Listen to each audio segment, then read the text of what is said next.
so then we go toward the middle school, and the middle school auditorium is 20 years older than the high school auditorium. It's in even worse shape, at least in part because the floor is asbestos tile, and that's not in good shape. That needs to be abated. We have to address that.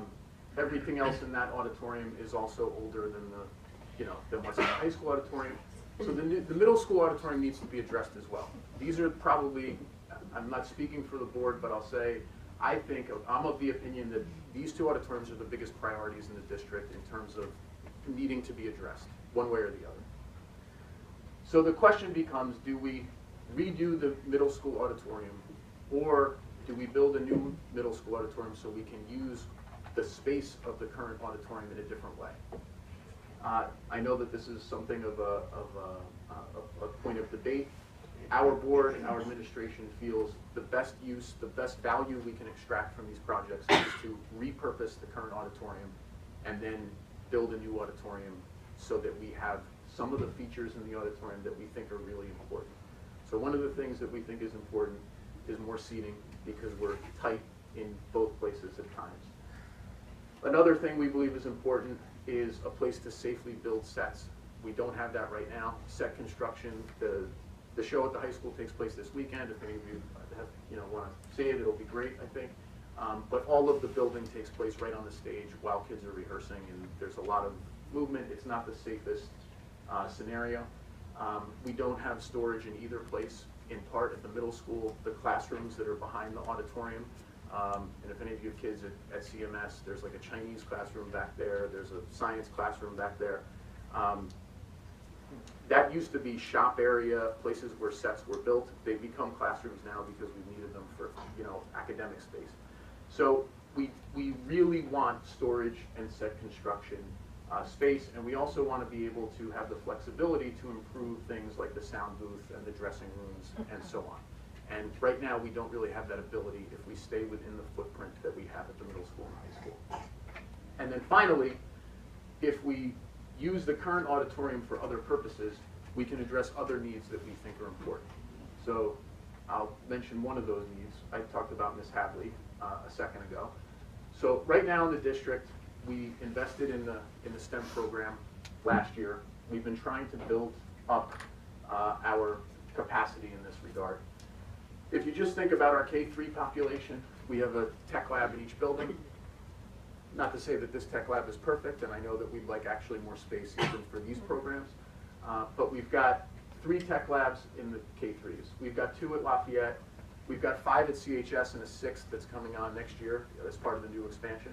We have 1 at the middle school. We have a lack of adequate facilities for the programs that we're building and growing. So right now, we've got Ms. Hadley here, we've got our other teachers at Southern Boulevard and Washington. They're funneling up into Lafayette. Mr. Kermick at Lafayette, if any of your kids have him, is doing a great job. We're building interest. Those kids are leaving Lafayette, and then they're coming to a facility that has fewer resources than our K-5 schools. So we want to convert about half of the auditorium, roughly, into 3 to 4 design and technology labs, okay, like robotics and computer labs, so that it'll support the curricular program at the middle school, and then lead to even better growth at the high school. Go ahead, Peter. So the first thing that we would do is exactly that, build more computer lab space at the current middle school. The second thing we would do is put some offices in that area so that we could move closer to the center of the district and avoid paying the rent and the utilities and everything else we pay. That move will help make the total project that we're talking about, including the new auditorium, revenue positive, if you will, or at least operational cost positive, because we'll be saving enough money from rent and other fees that we can then take a portion of that and pay for additional custodial services, energy costs, and so forth associated with the new building. Go ahead, Peter. The other thing about converting the current middle school space is that the state deems additional classrooms, at least in buildings where you can demonstrate you need them, which we are able to demonstrate at the middle school. And the moving to a permanent home of your board offices as qualifying for state payment or state offset. So the cost of converting the middle school auditorium is reduced by the state by about close to 40%. So between the state kicking in for that and the cost that we'll save from renting out the township building, it's a real, for the district, it's a good thing, we believe. So let me just hit then a couple of very specific questions. Some folks are obviously, they advocate that the questions be divided into, you know, a number of questions, as many as possible in some cases.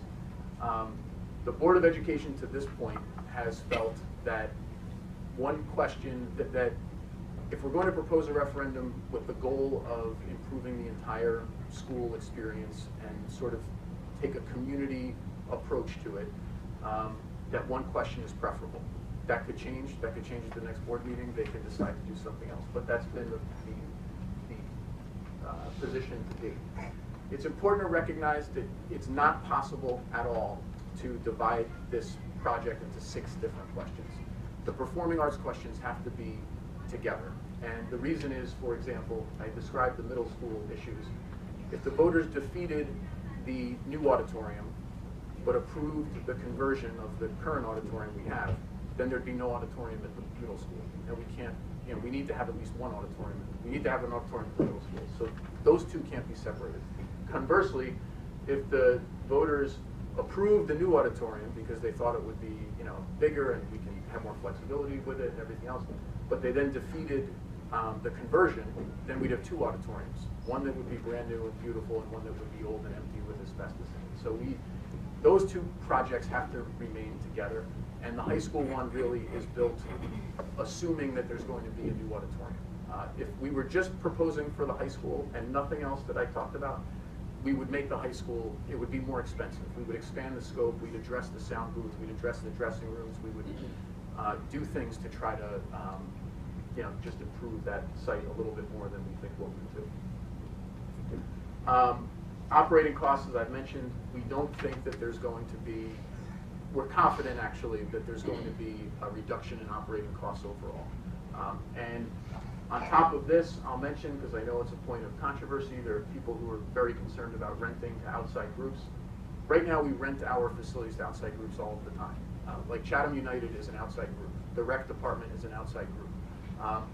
In the district currently, our only, you know, our attractive spaces to outside people are athletic spaces. So our turf field gets interest from people.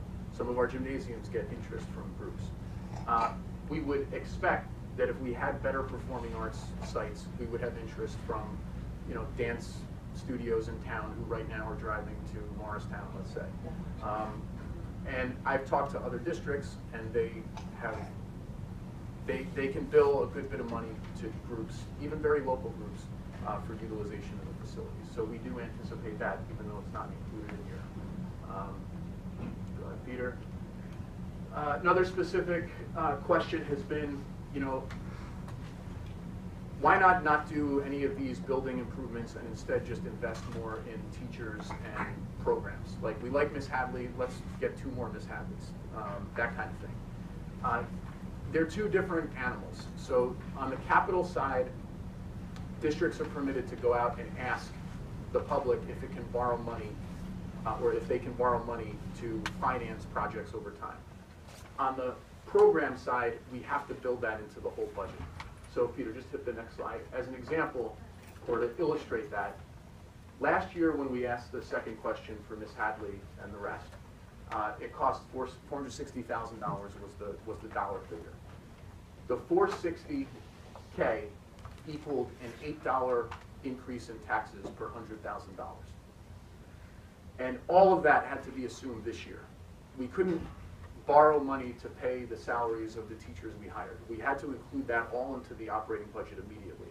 So it has a bigger impact on the tax levy, you know, right away. Conversely, if you look at the referendum that's on the table now, the amount of the referendum is about 50 times greater, right? It's like almost $25 million. But it would only result in an annual tax levy increase of $25. It's 50 times the amount of money, but only 3 times the total tax levy impact. And the reason for that is because interest rates are so low, and we're spreading the amount over 20 years, it just gives a much bigger, from our board's perspective, value in terms of what you're able to accomplish, and then the relative impact of people. Another question that has come up, I'm just hitting all these kind of major questions. Why not just do the 2 auditoriums? Don't worry about building a new auditorium. If we just do the 2 current auditoriums, we can't address the STEM labs. We can't, that ratio of student to computer lab doesn't change unless we build a new computer lab building or something in the oval of the middle school. So the first reason is we think that there's real vital use of the current auditorium if we can build a new one and use the current auditorium in a different way, especially for the lab classrooms. And then, as I mentioned before, it's not inexpensive just to renovate the 2 current places. And the more you want to do, for example, we've talked about bumping out the lobby in the high school, the more expensive it becomes. And so, at least to this point, the board has felt the best value for the money, if we're going to go out and do a referendum at all, the best value and the most long-lasting kind of impact 10, 20 years down the road would be the approach that we have here. I already kind of hit that, and I think we're covered. Right, so what will the new auditorium look like? We think it's going to be a huge enhancement to what the middle school looks like right now. We are not at the point where we have spent thousands and thousands of dollars with the architect to get into the actual specifics of the design. But if the referendum were to pass, that is what would happen. Then we would be sitting with the architects for a period of time, like a month, let's just say, working with stakeholders in the community, like board members, PTO even, folks at the middle school, to design an auditorium and a space and a project that would be aesthetically pleasing as well as functionally sound for us. This has been another issue. Can you actually build a building in front of the middle school while school is taking place? So construction, and I've lived through a bunch of it now, multiple times. Construction is always disruptive. There's no way around construction being disruptive. This, though, would be less disruptive than a lot of other options because the building in the circle, or confining the construction to the circle, at least in terms of the new auditorium, doesn't necessitate the elimination of classrooms while the building is taking place. So at the high school, for example, over the past year and a half, we had to lose 4 classrooms while the construction was going on, at least until this past September. That's problematic. If we were going to, let's just say, knock down the whole high school auditorium today, we would lose, a dozen classrooms, the bank of math classrooms and some world language classrooms behind it. So even though it's always disruptive to have a staging area and to have fencing, around a construction site, this is actually a less disruptive option than some of the others that we considered. Okay, so now the question is, what if the referendum fails? So if the referendum fails, it doesn't go back to the municipalities or anything. It's just dead. Yes? How long will construction take? We probably guess, I think we guess 2 years, like it would, if we were talking about the middle school, for example, the middle school would be ready to open September of 2017, I think. Probably. That would be a target. Probably, but we're not. We'd have to wait and develop a timeline for that. But based on how it's gone at the middle school, these last 2 editions, that's kind of been the lag time. So obviously, if it went down, we wouldn't be moving forward with any of this stuff at the current time. The board would have to reassess, figure out if it wanted to go back out for a referendum next year, like it did 15 or 16 years ago when that referendum was defeated. Or, the combination of this would be to find other ways to address some of these projects of the highest priority. Like I told you, I think that the condition of the 2 auditoriums is probably of the greatest priority right now.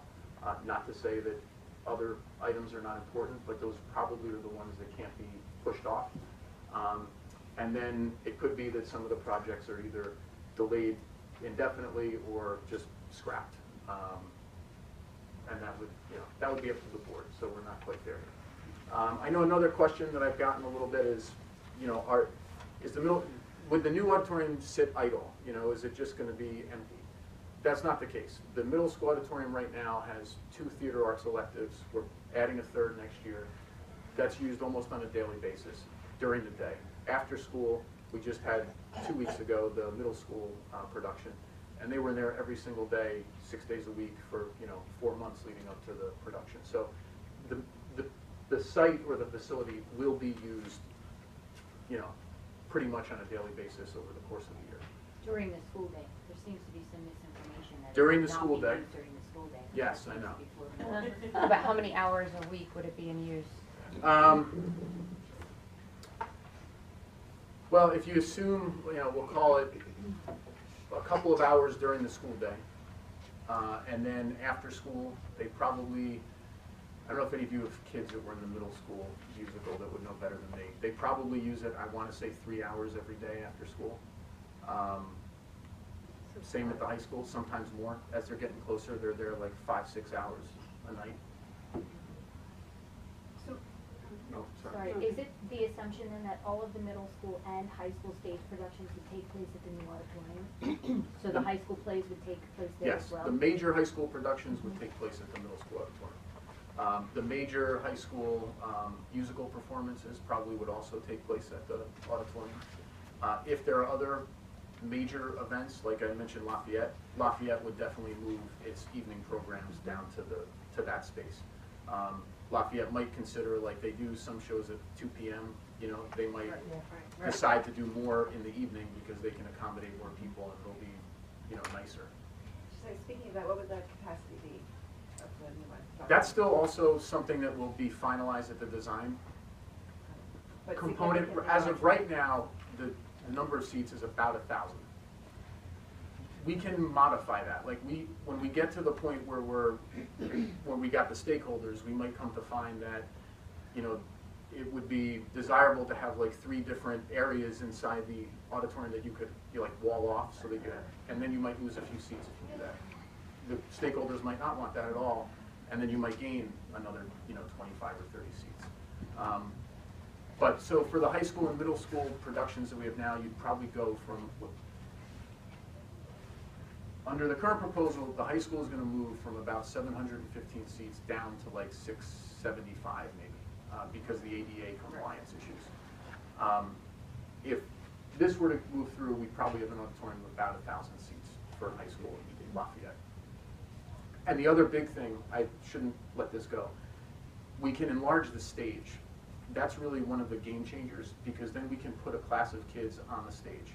So right now, like if you were to take, if you would even take some of the Lafayette concerts, the kids who aren't performing, they have to sit in the audience. Or if you take the high school awards assembly or 8th grade graduation, the kids who are not, the kids who are being honored, they have to sit in the auditorium because there's not enough space on the stage to put them.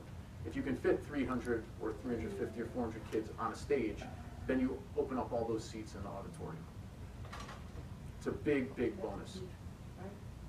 That is really what drove us out of the high school for high school graduation. That was the issue. Our classes got too big to put on the stage, so we didn't have any indoor option except the gym. And if you've been in a graduation in the gym, it's, in June, it isn't fun. What about, some people have asked about transporting, like if the Lafayette, if you're going to do something in the middle of the day, or if there's going to be an assembly for the high school students, or for a drama club or whatever to get over there, they're just going to have to find their own way, or are you going to bus them? I mean, people have asked that. Well, after school, we'll start with after school. Yeah, so after right school. now, of course, all of our girls at the high school play behind the middle school. Oh, At least most of them. So like any girl who plays lacrosse or soccer or field hockey, they go down to, and all the boys go to Cougar. So right now we don't provide transportation for that. They go themselves or they walk or whatever. During the day, if we were to choose to do that, we wouldn't anticipate like assembly programs for the high school taking place down at the middle school. But if for some reason Lafayette, like a 2 o'clock performance is a good one, like I just mentioned, that would be one where maybe we would consider busing the kids down to the, drop them off. The buses get out of the way before the middle school, begins its dismissal, and then the parents will pick the kids up, drive the kids home at 4 o'clock like they do from Lafayette now. So we don't anticipate a lot of transporting. I could envision that if this facility becomes very popular and people are really seeking to be inside it, then we might end up having more transportation. What about parking for the new facility? Yeah, there's no way around the fact that there isn't enough parking any place in the district right now. So, I mean, honestly though, so the high school, the high school musical is going to take place this weekend. There isn't going to be enough parking at the site for the high school musical. No matter what, every single spot you can take, and it's still, there are going to be 300 cars on the streets. There isn't anything we could do to dramatically increase the amount of parking that we have any place. We do have an increase in parking that that is included in this project. So there will be more parking there than there is now. And we'll do the best we can. Hopefully some people will carpool or they'll do whatever they're doing now is what we would continue to do. Are there any additional issues with renting it out that you've thought of, or when you talk to other schools about to outside groups? We're talking about parking or things like that. The one school district that I've talked to a little bit, Watchung Hills, they have a performing arts center that's gorgeous. They have done so well with outside groups. I'm talking like in excess of $100,000 a year, that they're able to pay for a staff member. Fully pay for a staff member who's the coordinator. He processes every request. He tells people what they have available. So if we were to become, really popular, and when I say outside groups, most of these groups that I'm talking about have a lot of Chatham kids involved in them. And it's not like we're talking about, I don't know, some Manhattan, cabaret troupe or something. It's like, it's kid-oriented things. So that's one possibility. So you don't anticipate needing to hire somebody at this point? No, we would not hire someone unless we could justify the, And if you think of it, the auditorium would most likely be used by an outside group on a Friday night, a Saturday, or a Sunday. Right. When typically, unless there is a play, there's nothing going on in the district. Yeah, I think Watchung Hills is charging on order of $1,000 for a weekend day, which is, it's good money. So, sorry. I was just wondering, do you make whatever outside group pay for like police to be there with traffic? I'm just thinking the traffic in that area is going to. Yeah, we have the ability to put all those kinds of, parameters into any contract.